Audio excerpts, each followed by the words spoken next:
Hey guys, welcome back to my YouTube channel. तो प्राचीन कालीन वैदिक शिक्षा प्रणाली पे है हमारा आज का टॉपिक। जो भी इस चैनल पे नए हैं वो प्लीज़ चैनल को सब्सक्राइब कर दें और वीडियो को ज़्यादा से ज़्यादा लाइक और शेयर कर दें ताकि और लोगों तक भी ये वीडियो पहुँचे और सबको हेल्प हो सके। तो गाइज, आज हम स्टार्ट करेंगे प्राचीन कालीन वैदिक शिक्षा प्रणाली, वैदिक education system in ancient period. ठीक है, तो चलिए आज का हम अपना टॉपिक स्टार्ट करते हैं।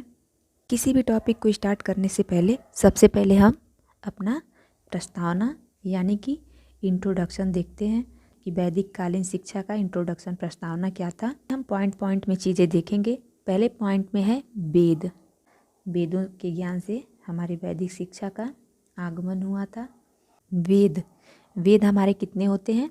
4।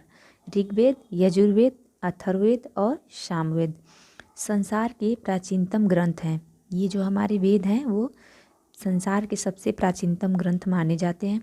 सामान्यतः वेदों को धार्मिक ग्रंथों के रूप में देखा समझा जाता है।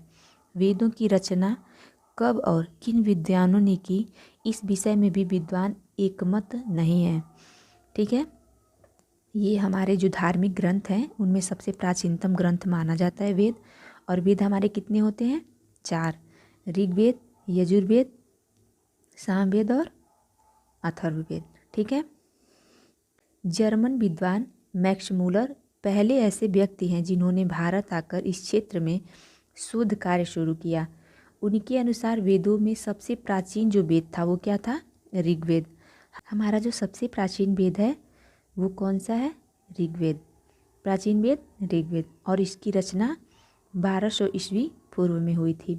F.W. थॉमस के शब्दों में अब हम देखेंगे कि H.W. थॉमस ने वेद के बारे में यानी हमारे वेद की प्रस्तावना में अपने शब्दों के माध्यम से क्या बताया है। ऐसा कोई देश नहीं है जहाँ ज्ञान के प्रति प्रेम इतने प्राचीन समय से प्रारंभ हुआ हो जितना भारत में, या जिसने इतना अस्थायी और शक्तिशाली प्रभाव उत्पन्न किया हो। यह बात भी स्वीकार करते हैं कि भारत में 2400 ईस्वी पूर्व से 500 ईस्वी पूर्व तक वेदों का वर्चस्व रहा। इतिहासकार इस काल को वैदिक काल कहते हैं। इसी काल को, जो वेदों का काल चलता रहा, ऋग्वेद, यजुर्वेद, सामवेद और अथर्ववेद, इसको हमारे इतिहासकारों ने वैदिक काल कहा है। वैदिक काल में हमारे देश में एक समृद्ध शिक्षा प्रणाली का विकास हुआ। दूसरा पॉइंट हम देखेंगे शिक्षा की संरचना एवं संगठन।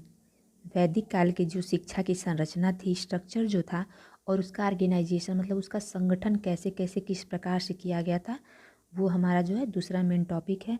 इसमें भी कुछ विद्वानों का मत देखते हैं, जैसे कि डॉक्टर अल्तेकर के अनुसार प्राचीन भारत में संभवतः 400 ईस्वी पूर्व से पहले प्राथमिक शिक्षा की कोई व्यवस्था नहीं थी।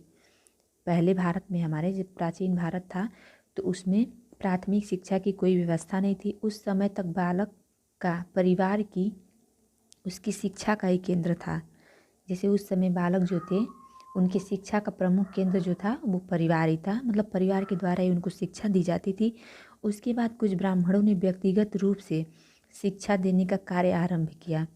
इसके परिणाम स्वरूप सीजी शिक्षा प्रणाली का विकास हुआ। उसमें प्राथमिक और उच्च शिक्षा की समुचित व्यवस्था थी।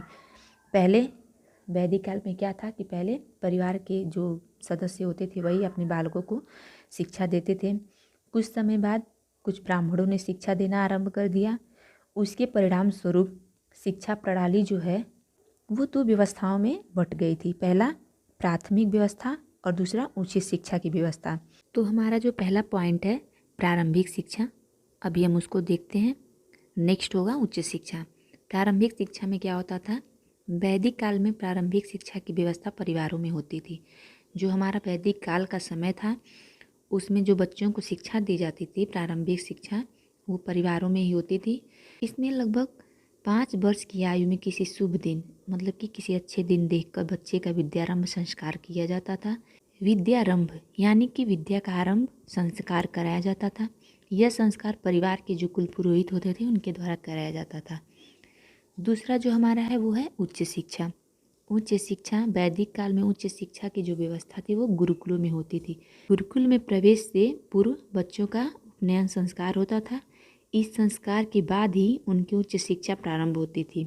तो हम वैदिक शिक्षा प्रणाली में दो महत्वपूर्ण संस्कार जो है हमें ध्यान में रखने होंगे। पहला जो है प्रारंभिक शिक्षा में जो कराया जाता था विद्यारंभ संस्कार, मतलब विद्या का आरंभ संस्कार, और दूसरा उच्च शिक्षा में जो कराया जाता था वो होता था हमारा उपनयन संस्कार। नेक्स्ट है हमारा पॉइंट शिक्षा के उद्देश्य एवं आदर्श।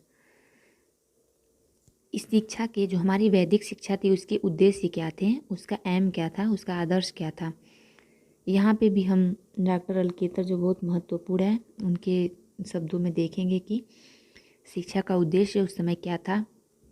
ईश्वर भक्ति तथा धार्मिकता की भावना का विकास करना, चरित्र का निर्माण करना। प्रमुख जो था हमारा धार्मिकता का विकास करना, चरित्र का निर्माण करना और ईश्वर की भक्ति में लीन होना। उसके बाद जो है हमारा व्यक्तित्व का विकास करना, नागरिक और सामाजिक कर्तव्यों का पालन करना, सामाजिक कुशलता की उन्नति और राष्ट्रीय संस्कृति का संरक्षण एवं प्रसार। प्राचीन भारत में शिक्षा के मुख्य उद्देश्य और आदर्श थे। ज्ञान के विकास में वैदिक कालीन शिक्षा का प्रमुख उद्देश्य था। ज्ञान को मनुष्य का तीसरा नेत्र माना जाता था और यह माना जाता था कि ये दो नेत्र तो हमें केवल दृश्य जगत का ज्ञान भर कर आते हैं, परंतु जो हमारा तीसरा नेत्र है वो हमें दृश्य और सूक्ष्म दोनों जगत का ज्ञान कराता है। यानी कि ज्ञान का जो विकास है वैदिक कालीन शिक्षा का जो प्रमुख उद्देश्य था उसमें ज्ञान को ये माना जाता था कि ये मनुष्य का हमारा तीसरा नेत्र है। ज्ञान जो हमारे दो नेत्र हैं जो हम प्रत्यक्ष रूप से देख सकते हैं वो तो हमें केवल दृश्य जगत का ज्ञान कराते हैं, परंतु जो हमारा तीसरा नेत्र है ज्ञान वो हमारे अंदर सूक्ष्म और दृश्य दोनों जगत का ज्ञान करवा सकता है। तीसरा पॉइंट है हमारा स्वास्थ्य संरक्षण एवं संवर्धन। ऋषि आश्रमों और गुरुकुलों में शिष्यों के शारीरिक और मानसिक स्वास्थ्य के संरक्षण और संवर्धन पर विशेष बल दिया जाता था।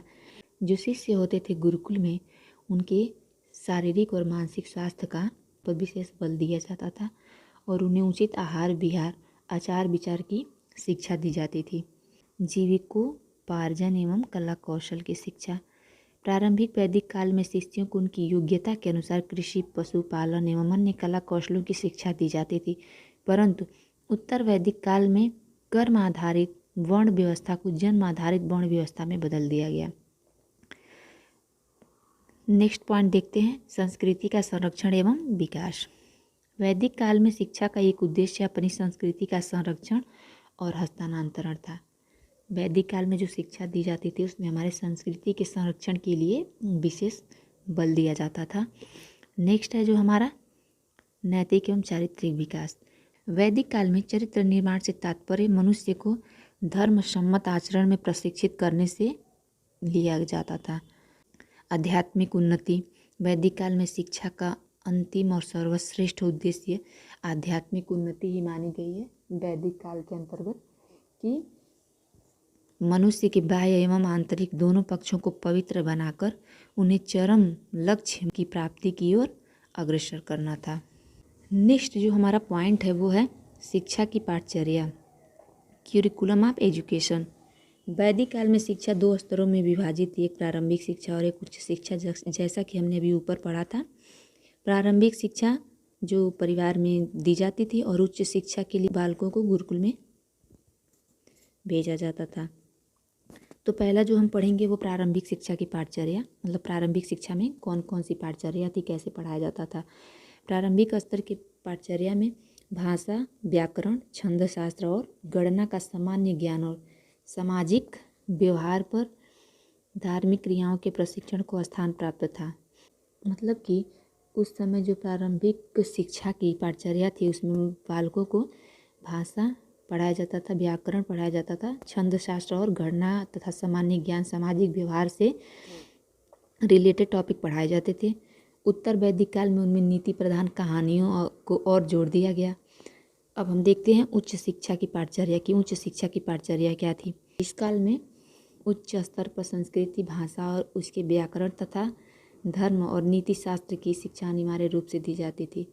प्रारंभिक वैदिक काल में वैदिक साहित्य के विभिन्न ग्रंथ, कर्मकांड, ज्योतिर्विज्ञान, आयुर्विज्ञान, सैनिक शिक्षा, कृषि, पशुपालन की शिक्षा ऐच्छिक थी।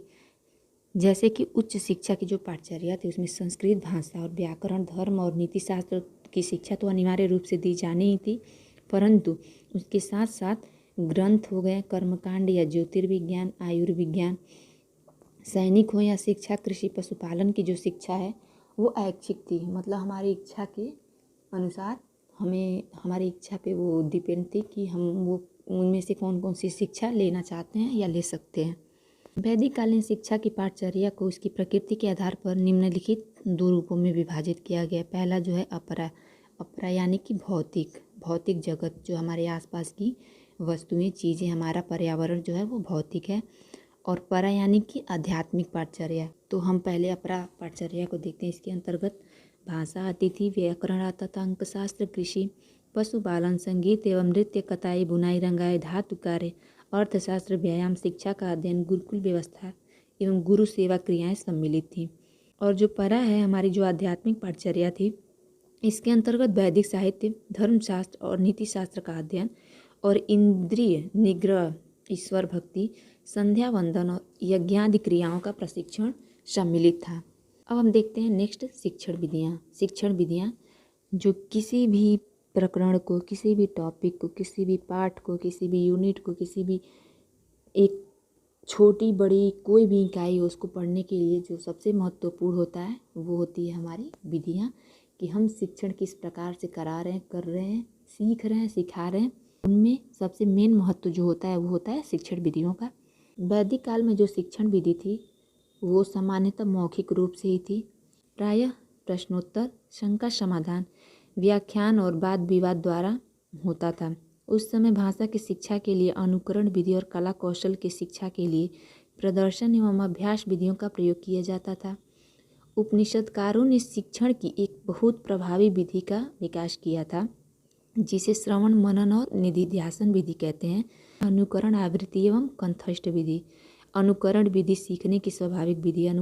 इसमें गुरु शिष्यों के सम्मुख वेद मंत्रों का उच्चारण करते थे और शिष्य उनका जो उच्चारण था उसका अनुकरण करते हुए सीखते थे, उन्हें बार बार उच्चारित करते थे और इस प्रकार उन्हें वो जो मंत्र थे, वेद मंत्र, जो पुस्तकें थी, जो उस समय की पाठचर्या थी, वो उनको कंठस्थ हो जाते थे। नेक्स्ट है हमारा व्याख्या एवं दृष्टांत विधि।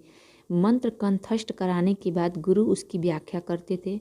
जब मंत्र बालक कंठस्थ कर लेते थे तो गुरु जो थे उनकी व्याख्या करते थे और उनके अर्थ एवं भाव को स्पष्ट करने के लिए उपमा, रूपक और दृष्टांतों का वर्णन करते थे। नेक्स्ट पॉइंट है हमारा श्रवण, मनन और निधिध्यासन विधि। यह विधि उपनिषदकारों की देन है।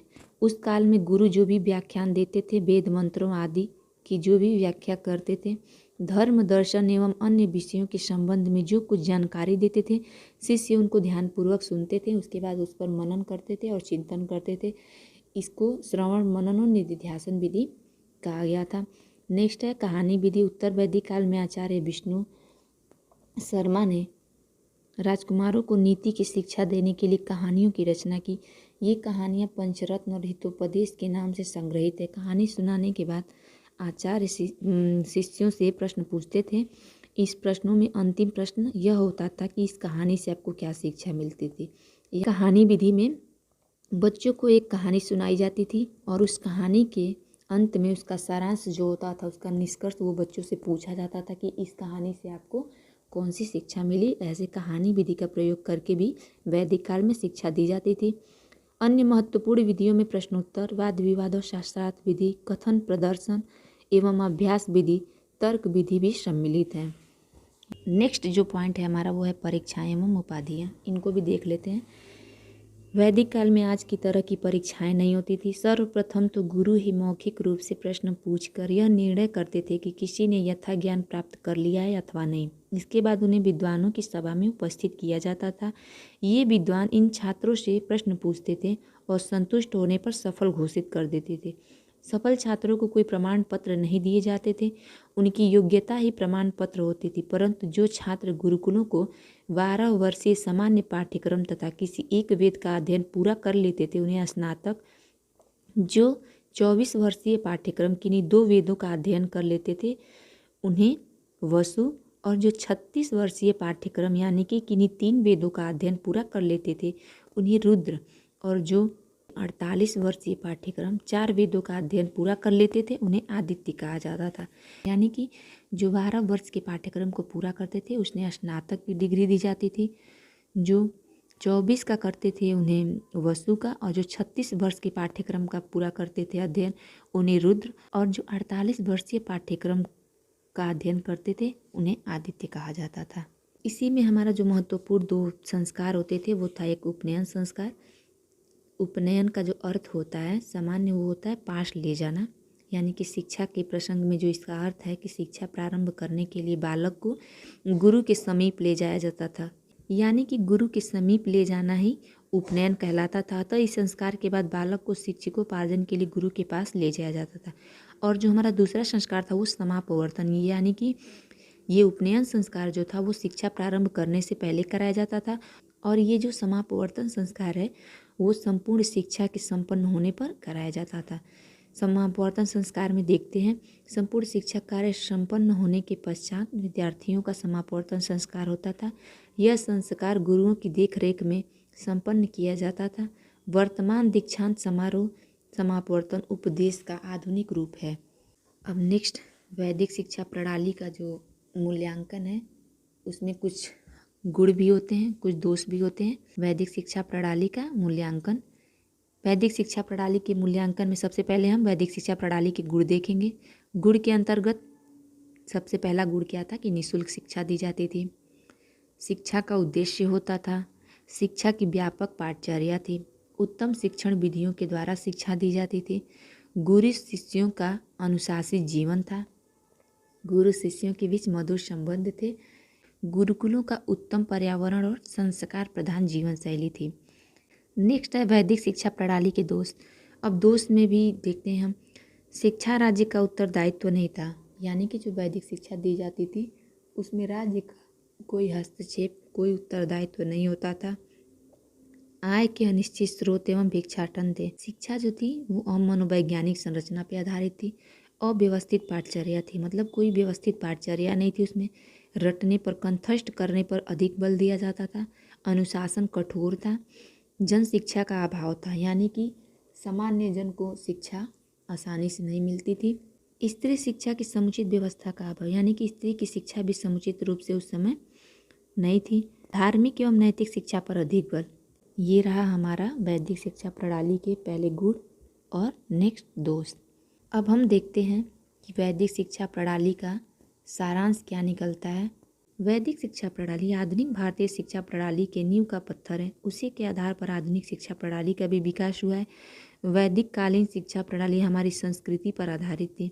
संस्कृति से हम अलग नहीं हो सकते। आज भी हमारी शिक्षा के मूल उद्देश्य मूल रूप से वही हैं जो वैदिक काल में थे। हम आज भी समस्त ज्ञान, विज्ञान, कौशल और तकनीक को शिक्षा की पाठचर्या में सम्मिलित करते हैं। शिक्षा और शिक्षार्थियों के बीच मधुर संबंध स्थापित करना चाहते हैं। और आधुनिक काल की शिक्षा प्रणाली में जो अंतर है वह तो विकास के क्रम में होना स्वाभाविक है। ये रहा हमारा वैदिक शिक्षा प्रणाली का सारांश, और ये यहीं पे समाप्त होता है आज का हमारा जो टॉपिक था वैदिक शिक्षा प्रणाली। एंड नेक्स्ट, अगर आपको ये हमारा कंटेंट अच्छा लगा हो तो प्लीज़ कमेंट में बताइए, और हमारे चैनल को सब्सक्राइब अवश्य कर दें और वीडियो को शेयर कर दें। Thank you so much guys.